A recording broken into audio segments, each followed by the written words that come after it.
Students, कैसे हैं आप? Hope you are fine. I am also fine. ठीक है बेटा, आज जो है हम चैप्टर नंबर 13 कर रहे हैं। चैप्टर नंबर 13 जो है आपका डेजर्ट का चैप्टर है। डेजर्ट के बारे में, और जो डेजर्ट है ना इसके बारे में एक वीडियो आपको मिल चुकी है जिसमें हमने आपके हॉट डेजर्ट के बारे में बात की थी, सहारा के बारे में। तो यहाँ पर एक बार फिर से हम रिमाइंड कर रहे थे कि जो डेजर्ट के टाइप्स हैं, ठीक है, टाइप्स की बात करें अगर इसके, तो ये 2 टाइप्स के थे। एक था आपका हॉट और ये था आपका कोल्ड। हॉट था आपका सहारा डेजर्ट जो मैंने आपको बताया, आपका अफ्रीका में है और अफ्रीका के भी नॉर्थ पार्ट में है। इसका एरिया 8.54 मिलियन स्क्वायर किलोमीटर है और ये 11 कंट्रीज को टच कर रहा है। हॉटेस्ट डेजर्ट है वर्ल्ड का सबसे। इसका टेम्परेचर हमेशा ही 50 डिग्री सेल्सियस से अबव रहता है, लेकिन रात का टेम्परेचर जो है, नाइट टेम्परेचर, वो आपका फ्रीजिंग पॉइंट तक पहुंच जाता है। पीपल्स की इकोनॉमिक लेवल क्या है, यह सब हम पिछले वाले क्लास में बात कर चुके हैं। आज हम बात करेंगे कोल्ड डेजर्ट की। ठीक है, अब जो आपका कोल्ड डेजर्ट है, कोल्ड डेजर्ट आपका लद्दाख। अब आप कहेंगे मैम डेजर्ट, डेजर्ट मीन्स तो हमारे माइंड में पिक्चर आता है कि भाई चारों तरफ सैंड ही सैंड, रेत ही रेत हो। अगर हम इमेजिन करें ना, अगर मैं आपको बोलूँ कि बेटा एक बार आप अपनी आइज को क्लोज कीजिए और ना सोचिए डेजर्ट के बारे में, तो आपको क्या रिकॉल हो रहा है? आपको रिकॉल होगा या तो आप कैमल्स को देखेंगे या चारों तरफ सैंड ही सैंड को देखेंगे।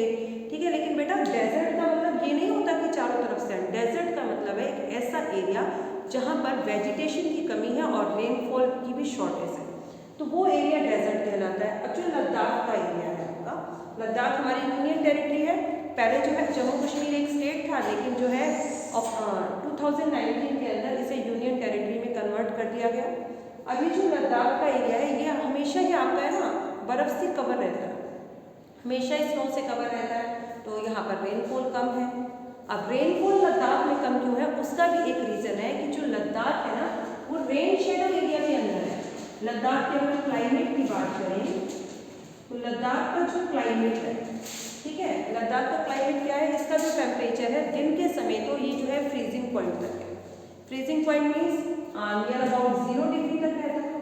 लेकिन जो इसका नाइट टेम्परेचर है, डे टेम्परेचर तो हुआ इसका 0 डिग्री, लेकिन अगर हम बात करें इसके नाइट टेम्परेचर की, तो नाइट टेम्परेचर जो है -30 डिग्री सेल्सियस तक होता है इसका। सोचिए आप कि 0 डिग्री पर बर्फ ने जमना शुरू कर दिया और रात का टेम्परेचर इसका -30 तो मैंने इसका एवरेज टेम्परेचर बताया, इससे कम या ज़्यादा भी हो सकता है। अब रेनफॉल यहाँ पर कम है। रेनफॉल का अमाउंट कितना है? रेनफॉल यहाँ पर मिनिमम 10 सेंटीमीटर एनुअली होता है, 10 सेंटीमीटर एनुअली। और जो वर्ल्ड की हाईएस्ट रेनफॉल है वो आपकी मौसिन राम के अंदर है, मेघालय में, जहाँ पर जो रेनफॉल है मोर देन जो है आपका 1000 सेंटीमीटर रहता है एनुअली, और यहाँ पर सिर्फ 10 सेंटीमीटर। उसका भी रीज़न है कि जो हमारा लद्दाख है वो आपका रेन शेडो एरिया के अंदर आता है। लद्दाख जो है आपका कौन से एरिया के अंदर है? Rain shadow area. अब rain shadow area means, rain shadow area का मतलब अगर हम माउंटेन में, तो माउंटेन की वन साइड जहाँ से जो आपकी मॉइस्ट लेडन जो एयर है वो ऊपर की तरफ आ रही है, ये मॉइस्ट लेडन एयर है, ये पर्वत से टकराकर इसने पर्वत की इसी साइड में बारिश हो गई। ठीक है, लेकिन पर्वत की ये साइड, माउंटेन की ये साइड जो है, या तो यहाँ पर बारिश होगी नहीं, या अगर थोड़ा बहुत मॉइस्चर बचा तो यहाँ पर बारिश हो सकती है। तो जो लद्दाख है हमारा वो रेन शेडो एरिया के अंदर आता है। यही रीज़न है कि लद्दाख के अंदर रेनफॉल बहुत ज़्यादा कम है। ये हुआ लद्दाख का क्लाइमेट। इसके अलावा बहुत सारे ग्लेशियर्स, ग्लेशियर समझते हैं आप क्या होता है? ग्लेशियर्स मीन्स जो स्नो ऑफ रिवर, मतलब जो नदियाँ हैं वो बर्फ़ की है। नदियों के अंदर जो पानी है, अब जैसे हम देखते हैं अपने एरिया के अंदर नदियों में जो वाटर है वो लिक्विड फॉर्म के अंदर है ना, लेकिन वहाँ पर जो है क्या है, सॉलिड, क्योंकि टेम्परेचर इतना ज़्यादा लो है कि कोई भी जो वाटर है वहाँ पर सॉलिड फॉर्म में ही है, लिक्विड फॉर्म में तो रह ही नहीं सकता। तो ये तो हुआ आपका इसका क्लाइमेट। अगर हम बात कर रहे हैं इसकी लोकेशन की कि लद्दाख की लोकेशन क्या है, ये थोड़ा सा मैंने आपको लास्ट वीडियो में भी बताया था, लेकिन मैं फिर से आपको रिकॉल करवा रही हूँ कि लद्दाख की अगर हम लोकेशन की बात करते हैं, ये देखिए, ये आपका पूरा था पहले जम्मू कश्मीर का एरिया, और ये एरिया आपका है जम्मू कश्मीर। जम्मू कश्मीर आपके लद्दाख के ईस्टर्न पार्ट के अंदर है, मीन्स जम्मू कश्मीर के वेस्ट पार्ट में आपका लद्दाख आता है। और ये जो लद्दाख का हिस्सा है पूरा का पूरा हमारे इंडिया के एडमिनिस्ट्रेशन में नहीं आ रहा है, कुछ पार्ट इसका, ये वाला हिस्सा जो है पाकिस्तान के एडमिनिस्ट्रेशन में, पाकिस्तान ने अपने अंडर कर रखा है। कुछ ये वाला जो हिस्सा है ये चाइना के अंडर आ रहा है। तो जो हिस्सा हमारा पाकिस्तान के अंडर आ रहा है उसे हम बाल्टिस्तान, और जो चाइना के अंडर आ रहा है ये वाला हिस्सा है इसे हम बाल्टिस्तान कहते हैं, और ये वाला जो हिस्सा है इसे हम अस्काई चिन के नाम से जानते हैं। तो ये लद्दाख है। अगर हम लद्दाख की बाउंड्रीज देखें तो कराकोरम रेंज, कराकोरम जो रेंज है ये वाला कराकोरम रेंज इसकी नॉर्थ पार्ट में, इसकी नॉर्दर्न बाउंड्री को बनाती है।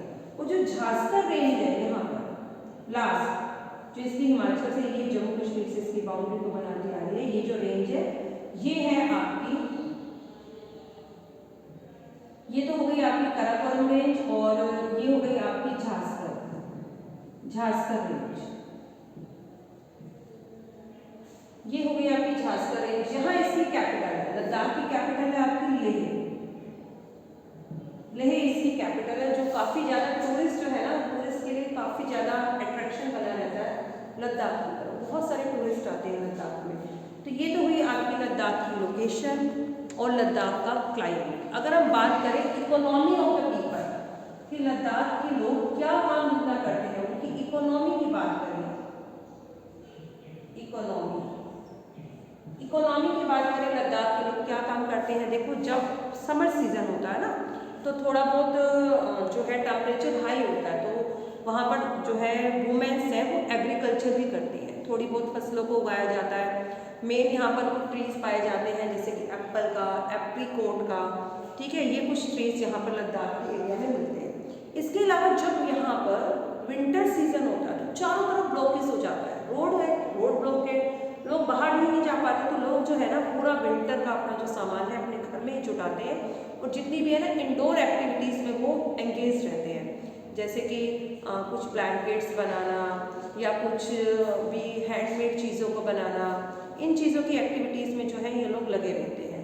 तो सारी की सारी इंडोर एक्टिविटीज़ ये मोस्टली करते हैं, और समर सीजन के अंदर कुछ थोड़ी बहुत खेती करती हैं महिलाएँ, एप्पल, एप्रीकोट, ये जो है यहाँ पर कुछ फसलें उगाई जाती हैं। इसके अलावा हम बात करते हैं जो इसकी वेजिटेशन मैंने बताई, एप्पल, एप्रीकोट, इसको हम कहते हैं फ्लोरा।